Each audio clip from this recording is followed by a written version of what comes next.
Hello, cooperating teachers. I am Melissa Ludke, the chair of the School of Education at St. Mary's University. And we in the School of Education have prepared a few slides about the student teaching experience. It's our hope that being a cooperating teacher is positive for you and for your students. You are a major part of preparing future teachers who, like you, will influence hundreds of students. What a great thing. We work hard to prepare our teacher candidates to be the best they can be and to be trained in best practices, but we know that it is in your classroom, with your guidance, and with your students that they learn what teaching is really about. Thank you for allowing them to be a part of your teaching team. There are a few things that we emphasize at St. Mary's when preparing our teacher candidates, regardless of the grade level or subject they teach. We teach our candidates that they must get to know their students as people and as learners, because they will plan their teaching based on that knowledge. We teach them to use big ideas that help students think critically so they can go beyond memorizing information to application and higher levels of learning. We teach them that students learn best when they are active and not passive learners, and that they must plan instruction that differentiates for students, since students will be at many ability levels and have varied interests. They learn that assessment is almost continual, and that formative assessment data guides the decisions they make for future teaching. And they learn that a positive learning environment is a place where every student feels safe and able to learn. We hope that you see our students applying what they have learned in these areas in your classroom. Every St. Mary's teacher candidate has lots of experience in lesson planning. We use the LCIM format, Learner-Centered Instructional Model, which emphasizes activating student interest and focus with an effective hook and a clear objective, making sure students have the prior knowledge they need to be successful in the lesson, strong modeling by the teacher, active involvement and practice by the students, and finally a strong closure that ties the entire lesson together.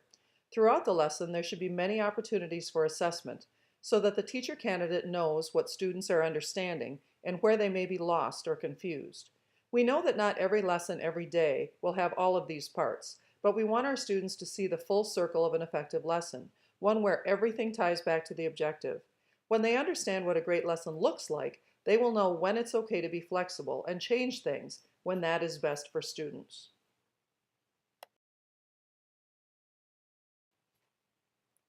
We hope that our teacher candidates will be involved in your classroom the first day they walk through the door. In the beginning, little things like taking attendance, working with individual students or small groups, or doing other routine tasks can get them off to a good start. It's also important that they get to know students right away. We hope that they won't be sitting in the back of the room too much. Sometimes that can make the transition to teaching more difficult for them and for your students. When you think they are ready, they can begin to mirror some of your teaching or teach here and there throughout the day. After only a few weeks, they will be doing their TPA teaching. At that time, it's very important that they do not have other planning to think about. The TPA process is quite intensive. When that series of lessons is finished, you and the teacher candidate can decide how they will increase their teaching, gradually building up to the 2-week minimum full-time teaching experience. At the end of their time with you, they will fade out, giving classes back to you and possibly observing other teachers in your school. Other than the TPA week and the 2 weeks of required full-time teaching, this process is very flexible, and you can decide what will work best for you and your students. The TPA, Teacher Performance Assessment, is a state-required assessment where our teacher candidates show what they know. They teach one class or subject for 3 to 5 consecutive days. During that time, they plan the lessons, teach the lessons, videotape their teaching, and reflect on how things went. The video and written lessons and reflection are sent to the state for evaluation. Your biggest role at the TPA is helping our student decide what class or subject and what material will be used to teach the lessons. All other arrangements, permission slips, videotaping, etc., will be done through our students' capstone class here at St. Mary's. It's important that whatever is taught during this time can include active student engagement, since this is both required by the state and encouraged by St. Mary's. SMU students have 2 full days here on campus to prepare for the TPA, one to plan the lessons, and a second day to write the reflective material. The TPA, while intensive, should not get in the way of student teaching. These 2 days have been built into the schedule just for that purpose. Our students know that preparing for your students and your classroom is always the #1 priority. This rubric from EdTPA emphasizes the importance of active student engagement in the TPA process. We have high expectations for our teacher candidates. They should be involved from the first day they enter your classroom. They should show initiative. They should have a strong work ethic and be prepared for anything you ask them to do. We have taught them that teaching is hard work and will involve many hours of time outside of school. You should see that they are giving 100%. If you don't, please don't hesitate to contact the university supervisor. You deserve no less than their very best efforts. Probably the most important thing during the student teaching experience is open communication.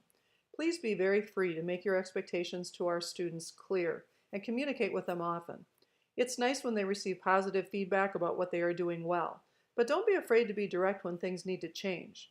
Sometimes teachers are a bit uneasy talking to students about their weak areas and let things go, hoping it will get better.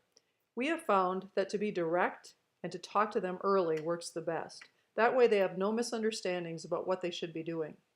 If you are ever uncomfortable talking to your student teacher about anything and would like the university supervisor to step in, you only need to let them know. They are more than happy to help at any time, and they will keep things confidential if you ask.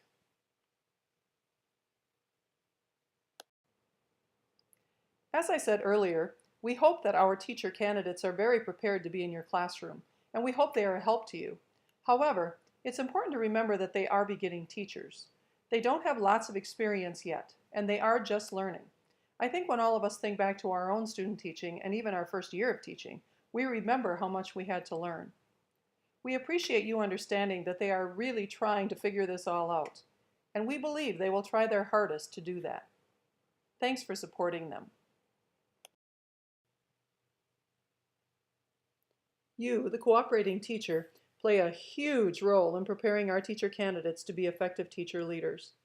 Your guidance and mentoring build their confidence and abilities. We at St. Mary's are so grateful that you are willing to share your wisdom, your students, and your classroom with our students.